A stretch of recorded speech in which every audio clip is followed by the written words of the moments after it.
ভদ্রতা শুধু বইয়ের পাতায় নয়, একটা রেস্টুরেন্টে গেলেও আপনার আচরণেই বলে দেয় আপনি কতটা পরিণত। এই 5টি ভুল আপনি হয়তো প্রতিদিনই করছেন, শেষটা না শুনলে পুরোটা বোঝা যাবে না। বসে পড়ার আগে অনুমতি নিন। সিট ফাঁকা দেখলেই বসে পড়া অভদ্রতা। স্টাফকে জিজ্ঞেস করে বসা শালীনতা প্রকাশ করে। প্লিজ ও থ্যাংক ইউ ব্যবহার করুন।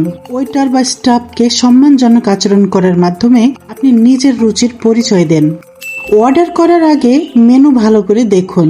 বারবার প্রশ্ন করে সময় নষ্ট না করে মেনু বুঝে পছন্দ মতো অর্ডার দেওয়া প্রাপ্তবয়স্ক আচরণ। খাবার আসার পর মোবাইল নয়, মন দিন খাবায়। খাবার ও সঙ্গীর প্রতি সম্মান দেখাতে ফোন সাইলেন্টে রাখা বা দূরে রাখা ভালো রুচির পরিচায়ক। টিপস দিন, তবে শ্রদ্ধা সহ।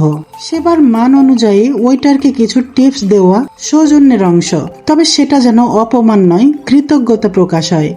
আপনার আচরণ কেবল আপনাকে নয়, আপনার ঘর সংসার, রুচি আর শিক্ষা সবকিছুকেই তুলে ধরে। Good manners will open doors that the best education can not. যদি এই কথাগুলো আপনার জীবনের অংশ করতে চান, তাহলে সেভ করে রাখুন এবং প্রিয় আপনজনের সঙ্গে শেয়ার করুন।